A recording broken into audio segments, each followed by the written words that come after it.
the U.S. dollar as the world's reserve currency, and it is currently under major siege. Many countries are leaving the dollar. They're not going to leave the dollar with me. I'll say, you leave the dollar. You're not doing business. Bangsa yang tidak takut ancaman.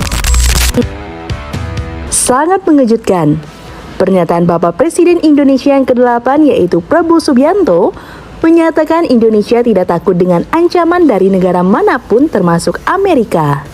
Dan hal yang tak disangka terjadi, ini langkah besar dalam sejarah.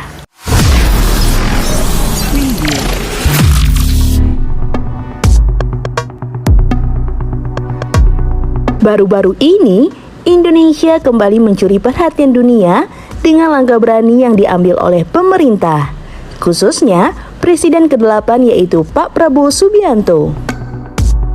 Pak Prabowo telah kembali membuktikan ucapannya yaitu tidak takut atas ancaman dari manapun termasuk Amerika.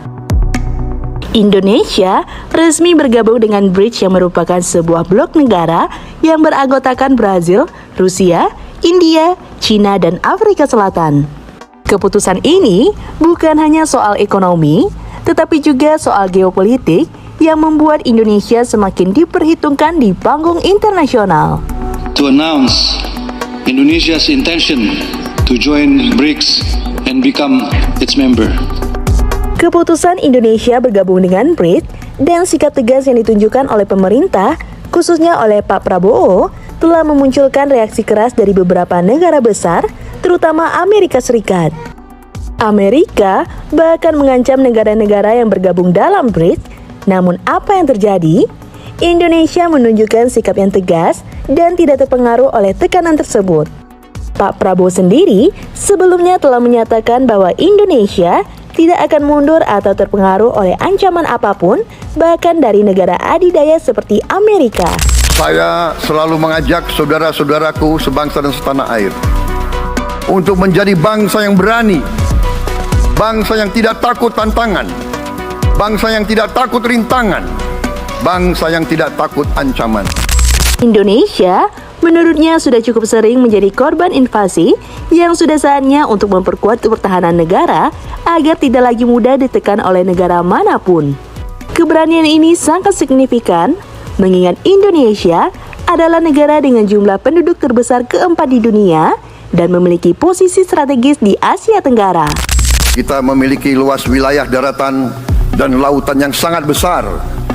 Kita memiliki kekayaan alam yang sangat besar.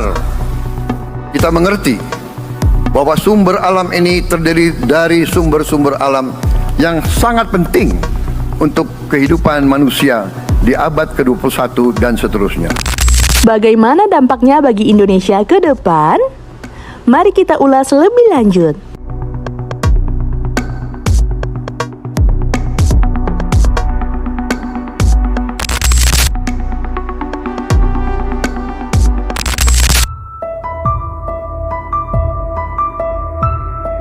Hal ini menghasilkan kerjasama militer antara Indonesia dan Rusia yang semakin erat.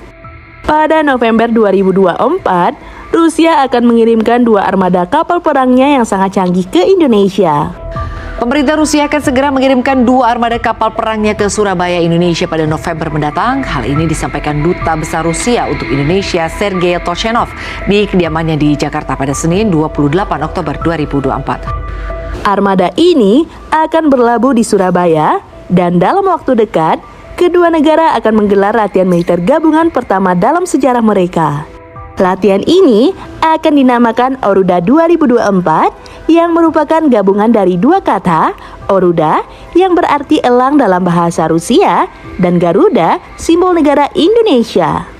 Latihan militer ini akan berlangsung dari tanggal 4 hingga 8 November 2024 di Laut Jawa dan bertujuan untuk memperkuat hubungan militer bilateral antara TNI Angkatan Laut Indonesia dan Angkatan Laut Rusia.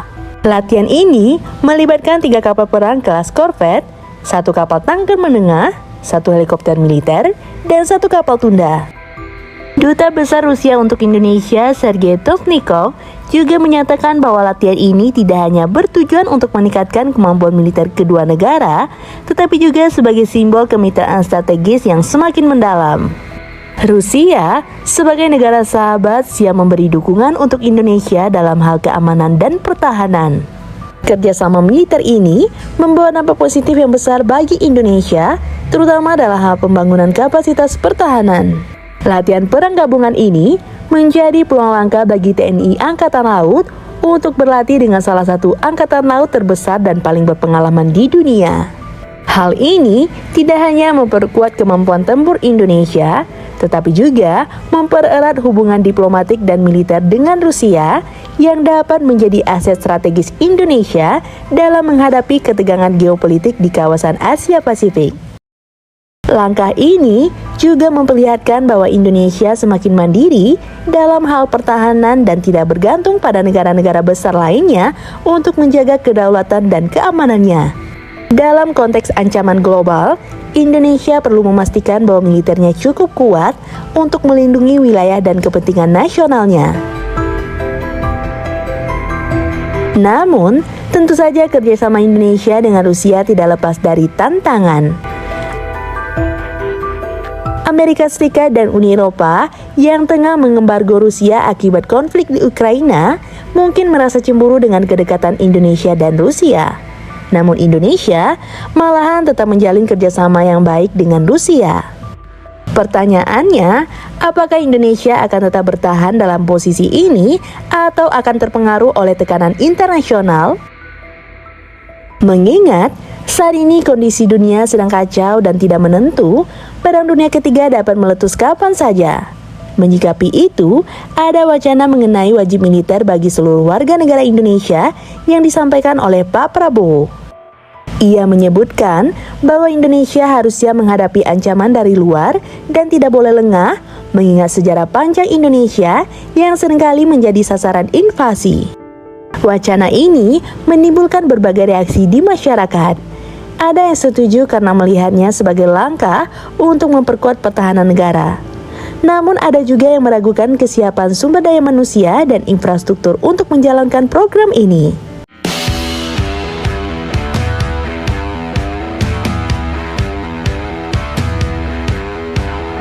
Nah, gimana menurut teman-teman? Komen di bawah ya. Sekian dulu informasi dari kami. Mimin pamit. See you on the next video.